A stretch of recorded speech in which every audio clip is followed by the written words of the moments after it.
नमस्कार. निखिल वागळे ओरिजिनल या यूट्यूब चॅनलवर तुमचं मनपूर्वक स्वागत.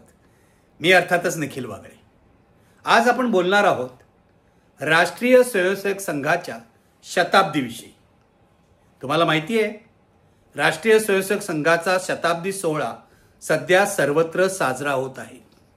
सरकारी पातळीपासून ते संघाच्या शाखेपर्यंत सगळे संघ स्वयंसेवक आणि संघाचे नेते उत्साहात आहेत की आपल्या या जगप्रसिद्ध, जगातल्या सगळ्यात मोठ्या स्वयंसेवी संघटनेला 100 वर्ष झालेली आहेत. पंतप्रधान नरेंद्र मोदींनी त्यांना प्रमाणपत्र दिलेलं आहे. ही जगातली सगळ्यात मोठी स्वयंसेवी संघटना आहे.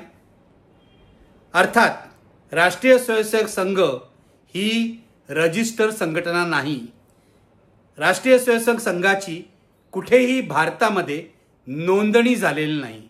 तेव्हा आपल्याला एवढंच म्हणता येईल की ही नोंदणी न झालेली स्वयंसेवी संघटना आहे. हिचे सदस्य किती आहेत याला काही पुरावा नाही आहे, पण आपण असं मानूया की पंतप्रधान म्हणतात त्याप्रमाणे ही सगळ्यात मोठी स्वयंसेवी संघटना आहे. या निमित्ताने मोदी सरकारने एक नाणं आणि पोस्टाचं तिकीटही प्रसिद्ध केलं आहे. या नाण्याला आणि तिकिटाला तामिळनाडूचे मुख्यमंत्री स्टॅलिन आणि केरळचे मुख्यमंत्री पिनरई विजयन आणि काँग्रेस पक्षानं विरोध केलेला आहे. कारण हे तिकीट आणि हे नाणं धर्मनिरपेक्ष भारताच्या परंपरेत बसत नाही असं या सर्वांचं म्हणणं आहे. राष्ट्रीय स्वयंसेवक संघ ही धार्मिक विचाराने काम करणारी संघटना आहे. एका धर्मासाठी काम करणारी संघटना आहे. त्यामुळे सरकारने अशा संघटनेसाठी नाणं किंवा तिकीट काढणं हे संविधान विरोधी आहे असं टीकाकारांचं म्हणणं आहे. मित्रहो, राष्ट्र संघाची जी 100 वर्ष आहेत ती वाटचाल आपण तपासायला हवी. राष्ट्रसंघ प्रभावी आहे, सध्या सरकारमध्ये आहे, त्यामुळे त्याला सत्तेचं पाठबळ आहे याविषयी काही शंका नाही. पण एखाद्या संघटनेची 100 वर्ष होतात तेव्हा त्याची वाटचाल समाजाला लाभदायक आहे का, समाजाचं हित या वाटचालीने साधलं आहे का, हे तपासणं गरजेचं ठरतं. राष्ट्रसंघ हा स्वतंत्र भारताच्या संकल्पनेत बसतो का? भारतीय प्रजासत्ताकाच्या संकल्पनेत राष्ट्रसंघ बसतो का? तो भारतीय संविधानाच्या चौकटीत काम करतो का? या गोष्टी तपासणं अत्यंत आवश्यक आहे. जर राष्ट्रसंघ भारतीय संविधानाच्या विरोधात, धर्मनिरपेक्ष भारताच्या संकल्पनेच्या विरोधात काम करत असेल तर त्याला 100 वर्ष झाली काय, 500 वर्ष झाली काय, काहीही फरक पडत नाही. ही समाजविरोधी संघटना आहे, ही भारतीय संविधानाच्या विरोधी संघटना आहे असं मान्य करणं आवश्यक होतं. आणि त्या दृष्टीने राष्ट्रसंघाच्या 100 वर्षाकडे बघायला हवं. मी हा व्हिडिओ अशासाठी करतोय की राष्ट्रसंघाच्या शताब्दीच्या निमित्ताने मीडिया संघावर मोठा फोकस टाकेल अशी माझी अपेक्षा होती.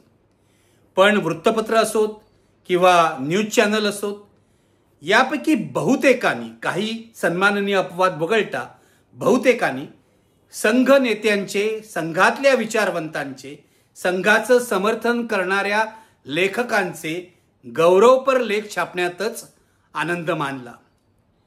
किती लोकांनी संघाचं विश्लेषण करणारे अग्रलेख लिहिले हे मला तरी माहिती नाही. मराठी वृत्तपत्रातले असे अग्रलेख माझ्या तरी वाचनात शताब्दीच्या निमित्ताने आलेले नाहीत. आपण संघाचा शताब्दी सोहळा आहे त्यामुळे संघाच्या लोकांना व्यासपीठ देऊया अशी भूमिका बहुसंख्य संपादकांनी घेतलेली दिसते.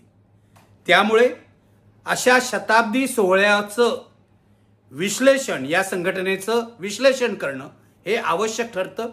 कारण मीडियामधून जेव्हा सोहळ्यांचा आणि सोहळ्यातल्या भलामणीचा भडीमार होतो तेव्हा नेमकी वस्तुस्थिती काय आहे हे सांगणं सुद्धा आवश्यक ठरतं. तरच आपण सत्याची बाजू घेतो असं म्हणता येईल. मित्रहो, राष्ट्रीय स्वयंसेवक संघाची स्थापना कशी झाली इथपासून सुरुवात करायला पाहिजे. राष्ट्रीय स्वयंसेवक संघाची स्थापना ही डॉक्टर हेडगेवार यांनी 1925 साली केली.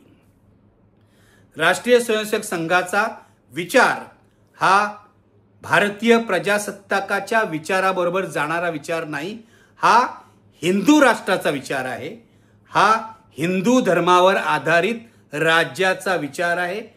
राष्ट्रीय स्वयंसेवक संघ हा हिंदूंसाठी काम करणारा संघ आहे, हिंदूंची संघटना आहे. पण केवळ हिंदूंची संघटना नाही, एक वेळ हिंदूंचं संघटन त्यांना करायचं असतं आणि ते कुणाचाही द्वेष न करता झालं असतं तर आपल्याला मान्य करता आलं असतं की हिंदूंनाही संघटन करण्याचा अधिकार आहे भारतीय घटनेनुसार. मात्र हिंदूंचं संघटन करताना मुस्लिमांचा टोकाचा द्वेष या संघटनेने गेली 100 वर्ष केलेला आहे.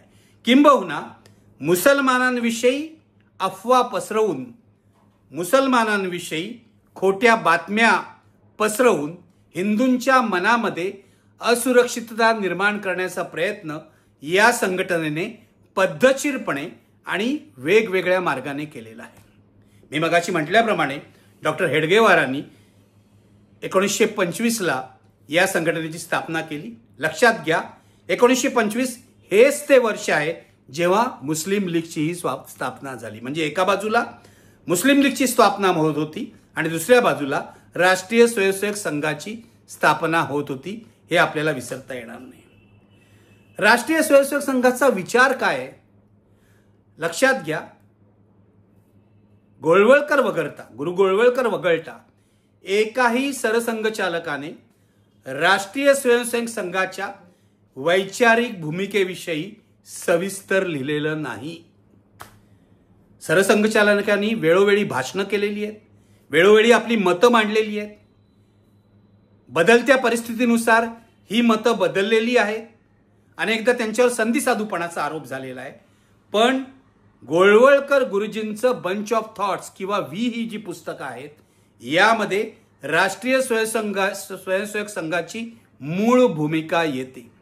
एक लक्षात घ्यायला पाहिजे, डॉक्टर हेडगेवार यांच्यावर डॉक्टर मुंजे जे हिंदू महासभेचे अध्यक्ष होते त्या डॉक्टर मुंजांचा मोठा प्रभाव होता.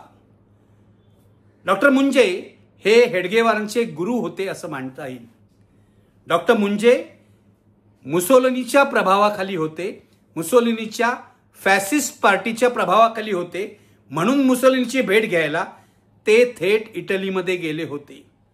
तेव्हा अशा डॉक्टर मुंजेंच्या प्रभावाखाली हेडगेवार होते आणि त्यांनी राष्ट्रीय संघाची स्थापना केली. डॉक्टर मुंजेंच्या मनामध्ये हिंदू समाजाचं लष्करीकरण होतं. जसं फॅसिस्ट पार्टी लष्करीकरणावर विश्वास ठेवत होती तसंच डॉक्टर मुंजेंना हिंदू समाजाचं लष्करीकरण व्हावं असं वाटत होतं.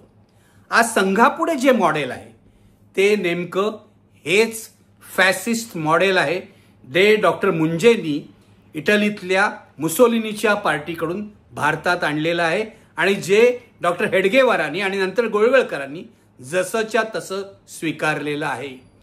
तेव्हा राष्ट्रसंघ या संघटनेची मूळ प्रेरणा ही मुसोलिनीच्या फॅसिस्ट पार्टीत आहे आणि हिंदू समाजाच्या लष्करीकरणात आहे. हे विसरता येणार नाही, हे कायम लक्षात ठेवलं पाहिजे. संघाने गेल्या 100 वर्षात अनेक चेहरे बदलले, मुखवटे बदलले, अनेक भूमिका घेतल्या, पण संघाचा जो मूळ विचार आहे तो फॅसिझमचा विचार आहे.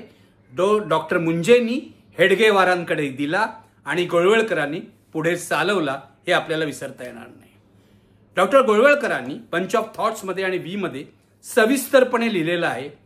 त्यामध्ये डॉक्टर गोळवळकर गुरुजींवर हिटलर आणि मुसोलिनीचा उघड प्रभाव आहे, त्यांच्या नाझीवादाचा प्रभाव आहे, हे लक्षात घ्या. गोळवळकरांना भारतीय घटना मान्य नाही हे त्यांनी घटना तयार होत असताना, संविधान समिती बसलेली असताना, डॉक्टर बाबासाहेब आंबेडकर काम करत असताना स्पष्ट केलेलं आहे की आपल्याला भारतीय घटना मान्य नाही. भारतीय घटना ही पाश्चात्यांचं अंधानुकरण करून बनवलेली आहे. वेगवेगळ्या राष्ट्रांच्या घटनेतली तत्व एकत्र करून ती बनवलेली आहे. त्यामुळे ती आपल्याला मान्य नाही. भारतीय घटनेपेक्षा मनुस्मृती श्रेष्ठ आहे हे गुरु गोळवळकरांनी स्पष्टपणे म्हटलेलं आहे. गोळवळकरांचा विचार हा समतेच्या विरुद्ध होता, स्त्री पुरुष समतेच्या विरुद्ध होता. त्यांना वर्णाश्रमाचं मॉडेल 100% मान्य होतं. ते जातीयवादाचेही पुरस्कर्ते होते. आणि या राष्ट्राचे मुख्य शत्रू कोण आहेत हे त्यांनी लिहून ठेवलेलं आहे. हे काही मी सांगत नाही. तर पहिलं म्हणजे मुसलमान, दुसरं म्हणजे ख्रिश्चन आणि तिसरं म्हणजे कम्युनिस्ट. हे 3 या राष्ट्राचे मुख्य शत्रू आहेत. हे गोळवळकरांनी आपल्या पुस्तकामध्ये, आपल्या ग्रंथामध्ये लिहून ठेवलेलं आहे. गोळवळकरांनंतर एवढी सविस्तर मांडणी संघातल्या कोणत्याही सरसंघचालकाने केलेलं नाही. गोळवळकरांचे जे विचार आहेत ते आज प्रतिगामी आहेत आणि आज सोयीचे नाहीत. म्हणून संघ गोळवळकरांचे विचार हे आपले विचार आहेत हे आता उघडपणे मान्य करत नाही. किंबहुना गोळवळकरांच्या बंच ऑफ थॉट मधली काही पानं सुद्धा नव्या आवृत्तीतून वगळण्यात आली आहेत असं माझ्या कानावर पडलेलं आहे. परंतु जर गोळवळकरांचा विचार नसेल तर संघाचा मूळ विचार काय आहे? का संघाचा विचार बदलता आहे? परिस्थितीनुसार राजकारण जसं बदलतं, समाजकारण कसं बदलतं, तसा संघाचा विचार बदलला जातो? मला असं वाटत नाही. सरसंघचालक, वेगवेगळे सरसंघचालक वेगवेगळ्या परिस्थितीनुसार वेगवेगळी मतं मांडत असले तरी मूळ विचार हा डॉक्टर मुंजेंनी दिलेला आहे, हेडगेवारांनी दिलेला आहे, गुरु गोळवळकरांनी दिलेला आहे. यामध्ये काही मतभेद असण्याचं कारण नाही. संघ ही नाझीवादावर श्रद्धा असलेली, एका धर्माच्या राष्ट्रावर श्रद्धा असलेली संघटना आहे. संघाला भारताचा हिंदू पाकिस्तान बनवायचा आहे याविषयी माझ्या मनात शंका नाही. आणि गेली 50 वर्ष संघाचा अभ्यास केल्यानंतर मला या मॉडेलमध्ये चेहरे बदललेले दिसतात, मुखवटे बदललेले दिसतात, पण मूळ मॉडेलमध्ये काही बदल झालाय असं दिसत नाही. संघाच्या शताब्दी कार्यक्रमामध्ये, ज्या कार्यक्रमामध्ये नाणं आणि पोस्टाचं तिकीट प्रसिद्ध करण्यात आलं, त्या कार्यक्रमामध्ये पंतप्रधान नरेंद्र मोदी असं म्हणाले की संघ स्वयंसेवकांनी स्वातंत्र्य आंदोलनात मोठं योगदान दिलेलं आहे. मित्रहो, मी जेव्हा म्हणतो की संघाची शताब्दी म्हणजे कसली शताब्दी आहे, माझ्या मते ती दांभिकपणाची शताब्दी आहे, ती ढोंगीपणाची शताब्दी आहे, ती खोटेपणाची शताब्दी आहे. पंतप्रधान नरेंद्र मोदी धडधडीतपणे खोटं बोलतात याविषयी अनेकदा आश्चर्य व्यक्त केलं जातं. पण मला यात आश्चर्य वाटत नाही, कारण सोयीनुसार खोटं बोलणं, संधिसाधूपणा करणं हा संघाचा मूळ विचार आहे, ही संघाची मूळ वृत्ती आहे. आणि त्याचाच थेट परिणाम नरेंद्र मोदींवर संघ स्वयंसेवक म्हणून झालेला आहे, जो पंतप्रधान झाल्यावरही पुसला गेलेला नाहीये. त्यामुळे संघाचा स्वातंत्र्य आंदोलनात सहभाग आहे ही लोणकडी थाप पंतप्रधान नरेंद्र मोदी मारतात आणि सर्व माध्यमं कोणताही प्रतिवाद न करता ती लोकांपर्यंत पोहोचवतात. मुद्दा हाच आहे. माध्यमांच्या मनामध्ये सुद्धा संघाची भीती पहिल्यापासून आहे. संघाच्या दबावाखाली माध्यम आहेत. जरी त्यांचे संपादक पूर्वीच्या काळामध्ये उदारमतवादी असले तरी संघ ही ब्राह्मणांची संघटना आहे, उच्चवर्णीयांची संघटना आहे, उच्चवर्णीयांनी नियंत्रित केलेली संघटना आहे. आणि संघाला दुखावलं तर आपला हिंदू वाचक दुखावेल असं पूर्वीच्या काळी वृत्तपत्राच्या उदारमतवादी संपादकांना वाटत होतं. अगदी गोविंद तळवळकरांसारखा उदारमतवादी संपादकही याला अपवाद नाही हे लक्षात घ्या. त्यामुळे शक्यतो संघाला आव्हान देणं, संघाच्या संकल्पनांची चिरफाड करणं हे या संपादकांनी, या माध्यमांनी टाळलेलं आहे. तीच परंपरा मराठीमध्ये आणि इतर भारतीय भाषात सुद्धा काही अपवाद वगळता पुढे चालू राहिलेली आहे। तेव्हा मुद्दा हा आहे की संघाचा स्वातंत्र्य आंदोलनात सहभाग होता का? संघाच्याच इतिहासावरून हे दिसतं की राष्ट्रीय स्वयंसेवक संघ या संघटनेने स्वातंत्र्य आंदोलनात 1925 पासून 1947 पर्यंत एकदाही अधिकृतपणे सहभाग घेतलेला नाही। डॉक्टर हेडगेवार हे संघाच्या स्थापनेपूर्वी काँग्रेसचे कार्यकर्ते होते, ते गांधीजींच्या प्रभावाखाली होते, म्हणून 1921 साली खिलाफत चळवळीमध्ये त्यांनी एक प्रक्षोभक भाषण केलं, त्यामुळे त्यांना अटक करण्यात आली आणि ते तुरुंगात राहिले 1 वर्ष, हे लक्षात घ्या। पण ते संघाच्या स्थापनेपूर्वी डॉक्टर हेडगेवार जे तुरुंगात गेले ते काँग्रेसचे कार्यकर्ते म्हणून गेले, संघ कार्यकर्ते म्हणून गेले नाहीत। संघाची स्थापना त्यानंतर 4 वर्षांनी 1925 साली झाली। डॉक्टर हेडगेवार गांधीजींच्या मिठाच्या आंदोलनात सहभागी झाले होते का? व्यक्ती म्हणून झाले होते, पण राष्ट्रीय स्वयंसेवक संघ ही संघटना गांधीजींच्या कोणत्याही आंदोलनात, स्वदेशीच्या आंदोलनात असो किंवा मिठाच्या सत्याग्रहात असो किंवा त्यानंतर 1942च्या चले जाव आंदोलनात असो, एकाही आंदोलनात ही संघटना सहभागी झाली नाही। 1925 ते 1940 डॉक्टर हेडगेवार हे संघाचे सरसंघचालक होते, त्यानंतर गोळवळकर गुरुजी झाले। हेडगेवार आणि गोळवळकर गुरुजी दोघांच्याही कालावधीमध्ये 47 पर्यंत संघाने एकदाही गांधीजींच्या आंदोलनाला, स्वातंत्र्य आंदोलनाला पाठिंबा दिला नाही। उलट मुसलमानांच्या द्वेषाबरोबर गांधींचा द्वेष करणं, गांधीजींना पाकिस्तान धार्जिणे ठरवणं हे संघाने कायम केलेलं आहे। आणि दुसऱ्या बाजूला ब्रिटिशांचं लांगुल चालनही संघाने केलेलं आहे। 1942च्या चळवळीच्या वेळेला गुरु गोळवळकर यांनी ब्रिटिश सरकारला जे पत्र लिहिलं होतं त्या पत्राचा दाखला याबाबत देता येईल। म्हणजे असं आहे की एका बाजूला सावरकर होते, दुसऱ्या बाजूला गोळवळकर होते, दोघंही ब्रिटिशांचं लांगुल चालन करत होते। 1924 साली काळ्यापणाच्या शिक्षेतून बाहेर राहून नंतर सावरकरांना रत्नागिरीला नेण्यात आलं। त्यावेळेला सावरकरांनी ब्रिटिशांपुढे हे कबूल केलं, ब्रिटिश सरकारला हे लिहून दिलं की आपण यापुढे राजकीय आंदोलनात सहभाग घेणार नाही। सावरकरांनी तर ब्रिटिशांच्या सैन्यामध्ये भारतीयांनी भरती व्हावं म्हणून प्रयत्न केलेले आहेत। गोळवळकरांनी सुद्धा ब्रिटिशांची वेळोवेळी सहकार्य केले लक्षात घ्या। तेव्हा पंतप्रधान नरेंद्र मोदी म्हणतात हे धादांत खोटा आहे। खोटा हा शब्द तुम्हाला जर असंसदीय वाटत असेल तर असत्य आहे, हे 100% असत्य आहे। संघाची 100 वर्ष जितकी सत्य आहेत तितकं हे 100% असत्य आहे की संघाने स्वातंत्र्य आंदोलनात सहभाग केला।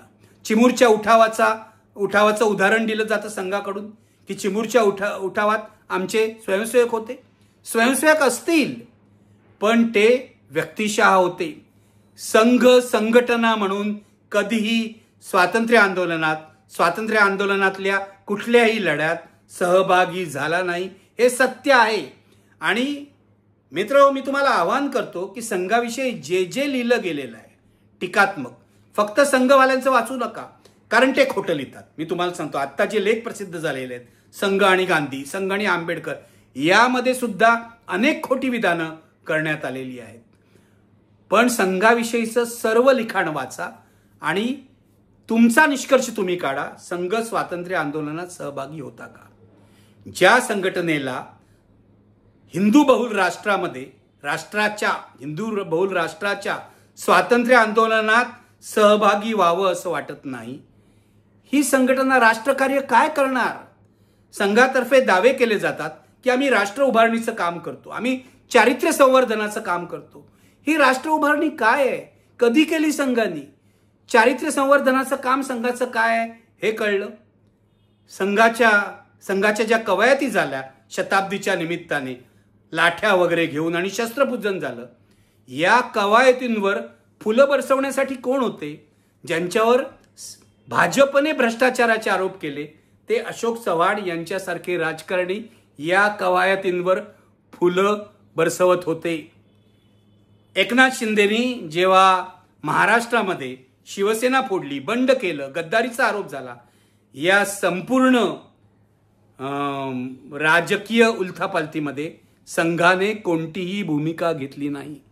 संघ जर चारित्र्य संवर्धन करत असेल तर त्यांनी अशा गलिच्छ राजकारणाला विरोध करायला हवा.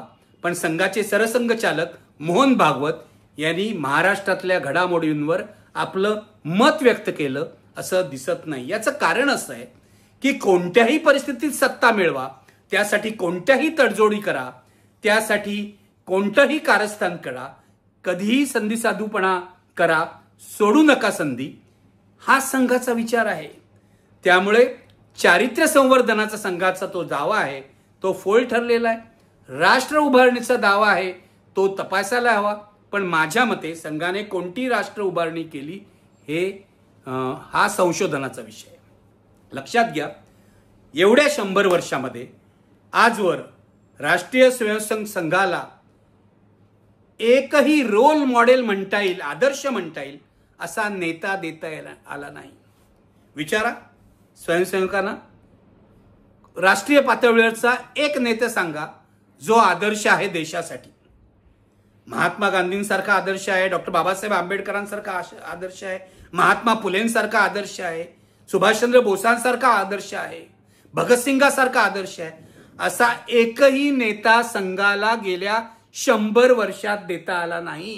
हे सत्य आहे, हे 100% सत्य आहे.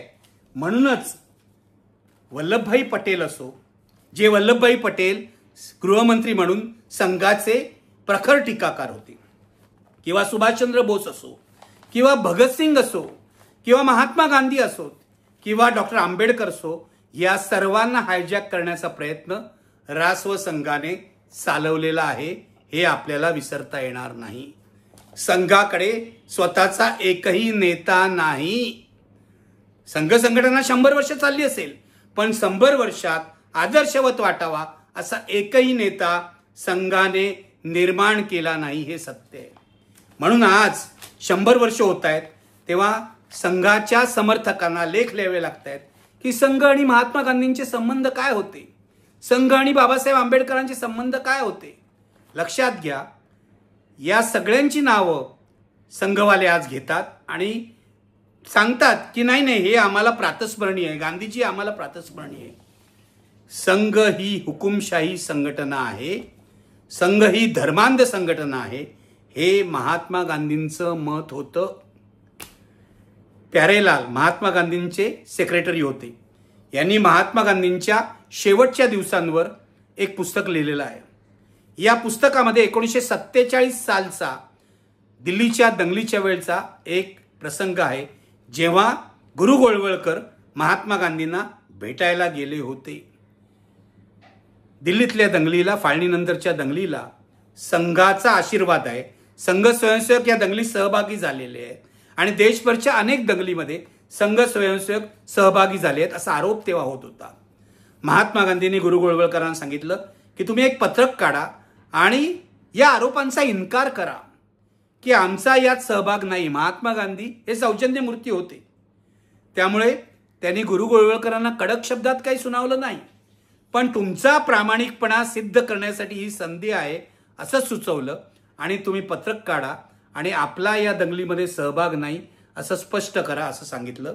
गुरु गोळवळकरांनी त्याला नकार दिला, हे लक्षात घ्या.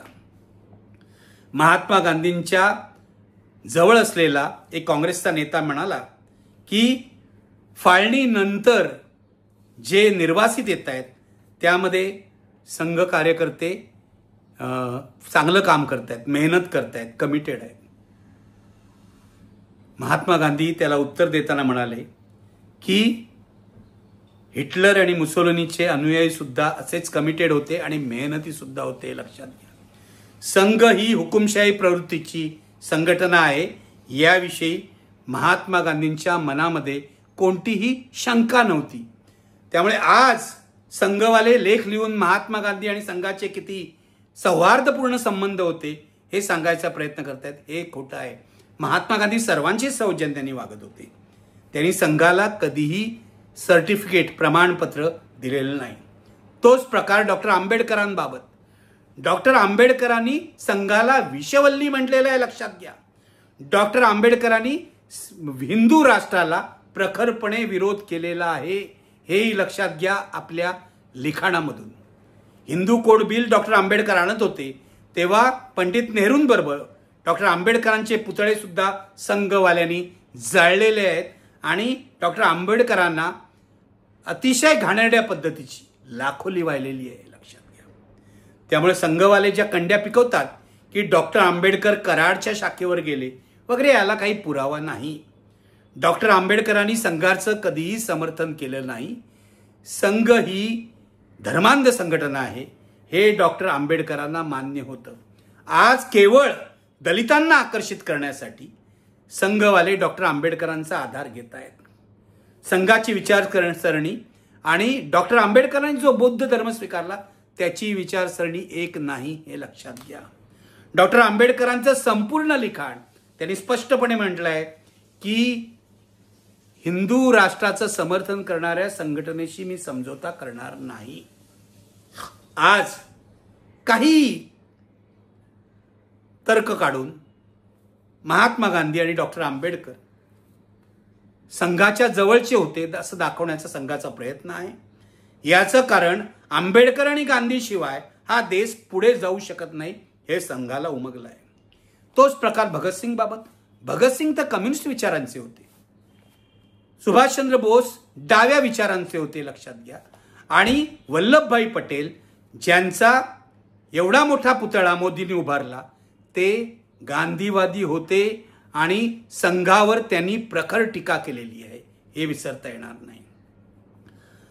संघ परिवाराने निर्माण केलेल्या विषारी वातावरणामुळे गांधीजींची हत्या झाली हे वल्लभभाई पटेलांनी म्हटलेलं आहे. वल्लभभाई पटेलांचं जे कलेक्टेड व्हॉल्युम्स आहेत पत्रांचे, त्याच्यामध्ये हे पत्र आहे, पुरावे दाखल तुम्ही बघू शकता.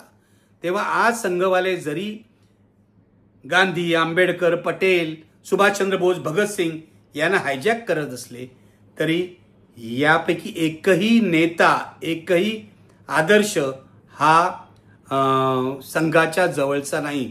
संघाच्या विचाराशी सहमत असणारा एकही यापैकी पुढारी नाही, हे आपण लक्षात घेतलं पाहिजे. यांना हायजॅक करण्याची राजकीय चाल संघ खेळतोय. आता तर संघाने महात्मा फुलेंना सुद्धा आपलंसं केलेलं आहे. प्रश्न हा विचारायला हवा की गुरु गोळवळकर की महात्मा फुले, गुरु गोळवळकर की आंबेडकर, गुरु गोळवळकर की शाहू महाराज, गुरु गोळवळकर की शिवाजी महाराज. या प्रश्नाचं उत्तर 100 वर्षात एकाही संघवाल्याने दिलेलं नाही.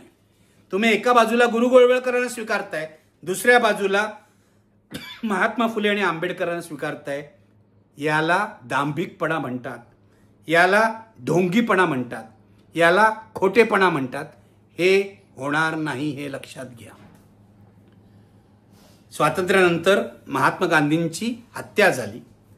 या हत्येमध्ये नथुराम गोडसे याने खून केला महात्मा गांधींचा. पण नथुराम गोडसे हा संघ स्वयंसेवक नव्हता असं संघाने जाहीर केलं. नथुराम गोडसेला डिसोन केलं, आपला कोणताही संबंध नाही. पण सत्य परिस्थिती आहे की नथुराम गोडसे हा संघ परिवाराचा अविभाज्य घटक होता. नथुराम गोडसे हा संघाचा सदस्य होता. संघवाल्यांकडे ही काही पद्धत नाही की मेंबरशिपच्या रिसिटा द्यायची, पण नथुराम गोडसे हा संघ परिवाराचा सदस्य होता. गांधींच्या खुनाचा आरोप नथुरामवर लागल्यावर संघ परिवाराने किंवा रासव संघाने, गुरु गोळवळकरांनी स्वतःला वाचवण्यासाठी आणि संघाला वाचवण्यासाठी त्याच्यापासून अलग केलं स्वतःला, हे लक्षात घ्या. गुरु गोळवळकर सुद्धा आरोपी होते. सावरकर जसे आरोपी होते तसे गुरु गोळवळकर सुद्धा आरोपी होते. पुराव्या अभावी सुटले. एक लक्षात घ्या, मी तुम्हाला एक गोष्ट सांगतो की पूर्वीच्या काळी महात्मा गांधींच्या परंपरेतून जे नेते आले होते, मग नेहरू असेल, वल्लभभाई पटेल, यांची वागणूक अत्यंत सौजन्यपूर्ण होती. रासव संघ असेल किंवा इतर कोणतीही संघटना असेल तिला सुधारण्याची संधी दिली पाहिजे असं यांचं मत होतं. त्यांचं मन विशाल होतं, त्यामुळे त्यांनी रासव संघालाही ती संधी दिली. महात्मा गांधींच्या खुनानंतर रासव संघावर बंदी घालण्यात आली. ती बंदी उठवताना रासव संघाने अंडरटेकिंग दिलेलं आहे आणि त्यामध्ये आपण राजकीय कार्य करणार नाही, फक्त सांस्कृतिक संघटना म्हणून काम करू, हे अंडरटेकिंग दिलेलं आहे. 1962 सालचा उल्लेख करतात संघाचे लोक, अभिमानाने करतात की प्रजासत्ताक दिनाच्या संचलनामध्ये आम्हाला बोलवण्यात आलं. लक्षात घ्या, रासव संघाला एकट्याला नेहरूंनी निमंत्रण दिलं नव्हतं. त्यावेळेला चीनचं युद्ध चालू होतं, त्यामुळे सैन्याचे जवान उपलब्ध नव्हते. अशा वेळेला देशातल्या अनेक स्वयंसेवी संघटनांना प्रजासत्ताक दिनाच्या संचलनासाठी बोलवण्यात आलं होतं. त्यामध्ये एक रासव संघ होता. या निमित्ताने रासव संघाला राष्ट्रीय प्रवाहात येण्याची संधी मिळेल असं नेहरूंचं म्हणणं होतं. त्यामुळे रासव संघवाले जे धादांत खोटं बोलतात की नेहरूंनी आम्हाला निमंत्रण दिलं, नेहरूंनी फक्त रासव संघाला निमंत्रण दिलं नव्हतं, नेहरूंनी अनेक संघटनांना निमंत्रण दिलं होतं. त्यामध्ये एक रासव संघ होता. हे सत्य आपण लक्षात घ्यायला पाहिजे. पुढे जाऊया. आणीबाणीमध्ये संघ स्वयंसेवकांना अटक करण्यात आली. देशातल्या सर्व विरोधी पक्षाच्या नेत्यांना आणि कार्यकर्त्यांना इंदिरा गांधींनी अटक केली आणि आणीबाणी लागू केली, मिसा लागू केला, हे आपल्याला माहिती आहे. पण झालं काय पुढे? जी शरणागतीची परंपरा सावरकरांपासून आणि गोळवळकरांपासून सुरू झाली, ती इथे देवरसांनी पुढे चालू ठेवली. याचं कारण तुरुंगातून देवरसांनी इंदिरा गांधींना 3 पत्र लिहिली आणि इंदिरा गांधींची त्यामध्ये स्तुती केली, अक्षरशः शरणागती स्वीकारली आणि आपल्या 20 कलमी कार्यक्रमाची रासव संघ कसं सहकार्य करायला तयार आहे हे या पत्रामध्ये लिहिलं. इंदिरा गांधींनी त्यांना माफ केलं नाही, हे लक्षात घ्या. इंदिरा गांधी संघाचं राजकारण चांगलं जाणत होत्या, पण मी तुम्हाला हे अशासाठी सांगतोय की संघवाले जो टेंबा मिरवतात की आम्ही आणीबाणीला विरोध केला, संघाचे त्यावेळेचे सरसंघचालक बाळाराव देवरस यांनी इंदिरा गांधींना शरणागतीची पत्र लिहिलेली आहेत, जी उपलब्ध आहे, तुम्ही गुगल करू शकता. यावर मी एक व्हिडिओही पूर्वी बनवलेला आहे. संघवाले काय करतात, आपल्या विरोधातले जे पुरावे आहेत ते दडपण्याचा प्रयत्न करतात.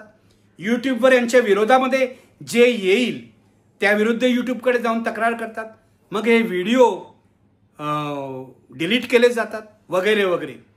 संघवाल्यांची इच्छा असेल तर संघाच्या अभ्यासकांची एक जाहीर चर्चा घडवायला पाहिजे.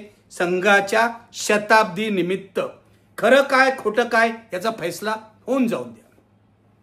लक्षात घ्या, संघाला खरं राजकीय जीवदान मिळालं ते 1977 नंतर जनता पक्षाच्या काळामध्ये. जयप्रकाशांवर हा आरोप होतो, त्याआधी डॉक्टर लोहियांवर आरोप होतो की तुम्ही बिगर काँग्रेसवादाच्या नादामध्ये संघाला एक लेजिटिमसी दिली. नंतर जेपींवर हा आरोप होतो. पण संघाला राजकीय जीवदान 77 मुळे मिळालं हे मी मानत नाही. संघ 84च्या निवडणुकीत किंवा भाजप संघाचं राजकीय हत्यार जे होतं, संघाची राजकीय फ्रंट जी होती भाजप, हा 1984च्या निवडणुकीत 2 खासदारांवर आलेला होता, हे लक्षात घ्या. सपशेल पराभव झाला होता. 1980ला इंदिरा गांधी सत्तेत परत आल्या, जनता पक्ष पराभूत झाला. 84च्या निवडणुकीमध्ये भाजपची खासदार संख्या केवळ 2 झालेली होती. म्हणजे भाजपचं पूर्णपणे अधपतन झालं होतं आणि त्यावेळेला अटल बिहारी वाजपेयी भाजपचे अध्यक्ष होते. त्यांनी गांधीवादी समाजवाद स्वीकारायचा प्रयत्न केला होता. त्यानंतर 1984-85 नंतर गांधीवादी समाजवाद आपल्याला कुठेच नेऊ शकत नाही हे भाजपच्या लक्षात आलं आणि मग अडवाणींच्या नेतृत्वाखाली राम जन्मभूमी आंदोलन सुरू झालं. 1984-85 ते अगदी परवा राम मंदिर बनण्यापर्यंत हे आंदोलन म्हणजे भारतीय संविधानाच्या अपमानाचा, खोटेपणाचा, दगलबाजीचा इतिहास आहे. सुप्रीम कोर्टाला आश्वासन दिलं होतं बाबरी मशिदीच्या संरक्षणाचं. त्यावेळेला भाजप सरकार होतं उत्तर प्रदेशामध्ये, कल्याण सिंग मुख्यमंत्री होते. सुप्रीम कोर्टाला आश्वासन देऊनही कारसेवक बाबरी मशिदीच्या घुमटावर चढले आणि बाबरी मशीद उद्ध्वस्त करण्यात आली हे लक्षात घ्या. संघ परिवार या देशातली न्यायव्यवस्था जो आहे तिचाही आदर करत नाही हे सिद्ध झालं. सुप्रीम कोर्टाने म्हटलेलं आहे बाबरी मशिदीचा जो विध्वंस झाला हे एक गुन्हेगारी स्वरूपाचं कृत्य होतं असं म्हटलेलं आहे. दुर्दैवाची गोष्ट अशी आहे की राम मंदिर आंदोलनापासून जी विषपेरणी या देशात सुरू झाली, अडवाणींच्या नेतृत्वाखाली रामरथ यात्रा निघाली. तुम्ही बघा देशामध्ये मुसलमानांमध्ये एवढं विष पेरण्याचं काम, एवढं घबरावटीचं वातावरण यापूर्वी कधीही नव्हतं. एका बाजूला काँग्रेसचं अधपतन होत होतं, काँग्रेसचा राजकीय प्रभाव कमी होत होता, काँग्रेसवर भ्रष्टाचाराचे गंभीर आरोप होत होते. इंदिरा गांधी 80 साली परत आल्या, राजीव गांधींना 400 जागा मिळाल्या, तरी सुद्धा काँग्रेसचं अधपतन काही थांबलं नाही. त्यानंतर बोफोर्सच्या आरोपातून सुद्धा ते सुरू झालं आणि नंतर मंडल आयोगापर्यंत मजल गेली. पण व्ही पी सिंगनी मंडल आयोग जो लागू केला, तुम्ही लक्षात घ्या संघवाले किती संधी साधू आहेत. या मंडल आयोगाला राष्ट्रसंघ, भाजप, संघाच्या सर्व संघटना, संघ परिवाराचा विरोध होता. मंडल आयोगाविरुद्ध पहिलं आंदोलन दिल्लीतल्या विद्यार्थ्यांनी अभाविपणे छेडलं हे लक्षात घ्या. अखिल भारतीय विद्यार्थी परिषद या आंदोलनात अग्रभागी होती. जेव्हा एका विद्यार्थ्याने स्वतःला जाळून घेतलं, आत्मदहन केलं, त्यामध्ये सुद्धा अभाविपचा मोठा सहभाग होता हे नाकारता येणार नाही. बट जेव्हा संघ परिवारच्या लक्षात आलं की मंडल आयोगाला विरोध करून भागणार नाही, कारण मंडल आयोग हा बहुजनांच्या हिताची गोष्ट सांगतोय, विशेषतः ओबीसीच्या हिताची गोष्ट सांगतोय, अन्य मागासवर्गीयांच्या, तेव्हा संघाने आपला विरोध मागे घेतला. असा हा संघाचा संधिसाधूपणाचा इतिहास आहे. सत्ता मिळवण्यासाठी, समाजावर प्रभुत्व प्रस्थापित करण्यासाठी संघवाले आपली काळी टोपी किती वेळा बदलतील, आपले मुखवटे किती वेळा बदलतील हे सांगता येणार नाही. कायम सांगितलं जातं आमची शिस्तबद्ध संघटना आहे, आमची आदेशावर चालणारी संघटना आहे, हुकुमशाही तर संघटना आहे, एक चालकानुवर्तित्व आहे. हा लोकशाही देश आहे, ही घटना लोकशाही आहे. या लोकशाही देशामध्ये राष्ट्र संघासारखी संघटना पूर्णपणे मिसफिट आहे, लक्षात घ्या. आदेशावर चालणारी संघटना आहे तेव्हा शिस्तीचं कौतुक काय करायचं. हिटलरच्या लष्करामध्ये सुद्धा शिस्त होती, मुसोलिनीच्या पक्षामध्ये सुद्धा शिस्त होती. ती शिस्त संघामध्ये दिसते, कारण विचार कमी आणि आदेशाचं पालन जास्त ही संघाची संस्कृती आहे, लक्षात घ्या. राम जन्मभूमी आंदोलनामुळे या देशातल्या बहुसंख्य हिंदूंची मन कलुषित करण्यात संघाला यश आलं. खूप सविस्तर बोलता येईल, तेवढा आपल्याकडे वेळ नाही. पण आणखीन एक मुद्दा सांगतो. राष्ट्रसंघ कधीही एका तोंडाने बोलत नाही. राष्ट्रसंघ हा 10 तोंडांचा रावण आहे अशी त्यावर टीका केली जाते. मी राष्ट्रसंघाला रावण म्हणत नाही, कारण रावण हा दक्षिणेकडे खलनायक नाही आहे. रावण हा आदराचं स्थान आहे दक्षिणेकडे. पण राष्ट्रसंघ हा 10 तोंडांचा खलनायक आहे हे खरंच आहे. किती तोंड आहेत राष्ट्रसंघाची तुम्ही बघा. एक विश्व हिंदू परिषद असेल, बजरंग दल असेल, दुर्गा वाहिनी असेल, असंख्य संस्थांचं जाळं असेल, वनवासी आश्रम असेल. असंख्य तोंडाने हा संघ परिवार चालत असतो, बोलत असतो. आणि जेव्हा मुसलमानांना धडा शिकवण्याची वेळ येते तेव्हा बजरंग दलातली बहुजन माणसं पुढे असतात. जेव्हा हिंसा करण्याची वेळ येते तेव्हा विश्व हिंदू परिषदेचे कार्यकर्ते पुढे असतात, किंवा आणखीन दुसऱ्या एखाद्या संघटनेचे कार्यकर्ते पुढे असतात. सरसंघचालक अशा वेळी काहीही बोलत नाही. ग्रॅहम स्टेन्सचा खून दारासिंग करतो आणि तो दारासिंग संघ परिवाराचा भाग असतो हे विसरता येणार नाही. ग्रॅहम स्टेन्सच्या खुनातला आरोपी मोदींच्या मंत्रिमंडळात मंत्री बनतो हे विसरता येणार नाही. या देशामध्ये 2014 नंतर जे झुंडबळी झाले, लिंचिंगच्या ज्या घटना घडल्या, त्या सर्व घटना या संघ परिवारातून प्रेरणा घेणाऱ्या गुंडांनी घडवलेल्या आहेत हे लक्षात घ्या. पुण्यामध्ये झालेला मोहसिन शेखचा मृत्यू, त्याची हत्या, खून हिंदू राष्ट्र सेनेने केली असली तरी हिंदू राष्ट्र सेना ही संघ परिवाराने पेरलेल्या विषवृक्षाला लागलेली फळं आहेत हे विसरता येणार नाही. म्हणून म्हणतो हा 10 तोंडांचा खलनायक आहे. एका बाजूला म्हणायचं की राम मंदिर झालं की आम्ही दुसऱ्या कोणत्याही प्रार्थना स्थळावर अधिकार सांगणार नाही. त्यासाठी 1991चा प्लेसेस ऑफ वर्शिप ऍक्ट करण्यात आला. भारतीय संसदेने तो मंजूर केला. पण आजही सरसंघचालक मोहन भागवत हे म्हणतात की काशी आणि मथुरा हे आमच्या श्रद्धेचे विषय आहेत. संघ परिवार म्हणून त्यासाठी आम्ही आंदोलन करणार नाही, पण संघाच्या स्वयंसेवकांना अशा आंदोलनात सहभागी व्हायचं असेल तर आम्ही रोखणार नाही. ही मुलाखत अवेलेबल आहे, तुम्ही बघा YouTubeवर.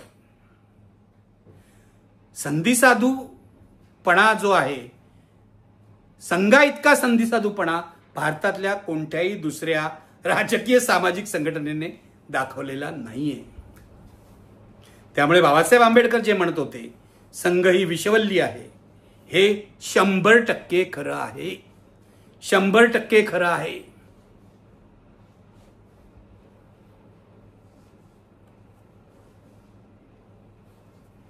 संघाविषयी खूप बोलता येईल. एकच शेवटी सांगतो की हा देश टिकायचा असेल, या देशाचा हिंदू पाकिस्तान व्हायचा नसेल तर सर्वसमावेशकतेचं गांधी आंबेडकरांचं तत्वज्ञानच या देशाला टिकवू शकेल हे लक्षात घ्या. संघाला या देशाचा हिंदू राष्ट्र बनवायचं आहे. संधी मिळताच ते करतील. ते गेल्या निवडणुकीला 2024च्या लोकसभा निवडणुकीला 400हून अधिक जागा आम्हाला मिळाल्या तर आम्ही घटना बदलणार हे भाजपचे नेते बोलतच होते. ती संघाची खरी इच्छा आहे. या देशातल्या मुसलमानांचं शिरकाण व्हावं ही संघाची इच्छा आहे. म्हणूनच लालबहादूर शास्त्री पंतप्रधान असताना गुरु गोळवळकरांनी मुसलमानांचा मताधिकार काढून घ्या अशी मागणी सुद्धा केली होती. हे विसरता येणार नाही.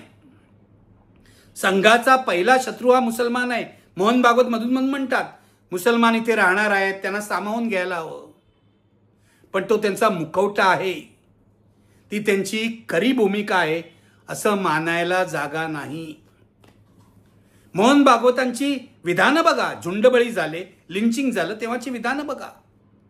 आजही जे लव जिहादचे मोर्चे निघतात आणि विष पेरत फिरतात ती संघाच्या विषवृक्षाचीच फळं आहेत. जशी हिंदू राष्ट्र सेना ही संघाच्या विषवृक्षाचं फळ आहे, तसंच हे सुद्धा लव जिहाद विषयीचे मोर्चे, सकल हिंदू समाज म्हणून निघणारे, ही संघाच्या तत्वज्ञानाची फळं आहेत. संघाचं तत्वज्ञान यशस्वी झालं तर या देशाची पुन्हा फाळणी होणार याविषयी माझ्या मनात शंका नाही. म्हणूनच जर हा देश टिकवायचा असेल, या देशावर आपलं प्रेम असेल, तर संघासारख्या सर्व धर्मांध संघटनांना विरोध करायला हवा. संघ अधिक धोकादायक आहे याचं कारण ही बहुसंख्याकांची धर्मांध संघटना आहे. पण ही हिंदू धर्मांध संघटना आहे. तसंच इतर धर्मामध्ये ज्या अशा संघटना असतील, धर्मांध अतिरेकी दहशतवादी संघटना, मुस्लिम संघटना असतील, ख्रिश्चन संघटना असतील, इतर धर्मामधल्या संघटना असतील, या सर्व धर्मांध संघटनांना विरोध करायला हवा. कारण आपल्या संविधानाच्या चौकटीत त्यांना जागा मिळू शकत नाही. भारत हे एक सेक्युलर सोशलिस्ट राष्ट्र आहे हे लक्षात घ्या. संघाचा हाही प्रयत्न चालू आहे सेक्युलर आणि सोशलिस्ट हे शब्द काढून टाकण्याचा. ते शब्द नव्हते तेव्हा सुद्धा डॉक्टर आंबेडकरांनी सांगितलं होतं की हे अभिप्रेतच आहे. भारत हे सेक्युलर राष्ट्र असणं, धर्मनिरपेक्ष राष्ट्र असणं हे अभिप्रेतच आहे. मुळात हेच संघाला मान्य नाहीये. तेव्हा अशा संघटनेची शताब्दी झाली काय, 200 वर्ष झाले काय, 500 वर्ष झाली काय, ही संघटना या धर्मनिरपेक्ष देशासाठी धोकादायकच आहे असं स्पष्टपणे म्हणणं भाग आहे. मित्रो, आज इथेच थांबतो. निखिल वागळे ओरिजिनल हे चॅनल सबस्क्राईब करायला विसरू नका. हे चॅनल विनामूल्य आहे. तुम्ही बेल आयकॉन दाबा आणि चॅनल सबस्क्राईब करा. सगळ्यात महत्त्वाची गोष्ट, हा व्हिडिओ आपल्या मित्रांपर्यंत, आपल्या नातेवाईकांपर्यंत पोहोचवण्याचा प्रयत्न करा. कारण राष्ट्रसंघाविषयीचे जे व्हिडिओ होतात ते डिलीट केले जातात, त्यांच्या विरुद्ध तक्रारी केले जातात असा अनुभव आहे. त्यामुळे हा राष्ट्रसंघाविरुद्ध विषयीचा व्हिडिओ जो आहे तो जनतेपर्यंत पोहोचेल हे बघणं ही तुमची जबाबदारी आहे. म्हणून ही कळकळीची विनंती आहे. आज इथेच थांबतो. धर्मांधतेला विरोध हा भारताच्या संविधानातच आहे हे मी तुम्हाला सांगतो. म्हणून ज्यांची आंबेडकरांवर श्रद्धा आहे, गांधींवर श्रद्धा आहे, भगतसिंगावर श्रद्धा आहे, त्यांनी तो करायलाच हवा. त्याला पर्याय नाही. धन्यवाद. Thank you very much.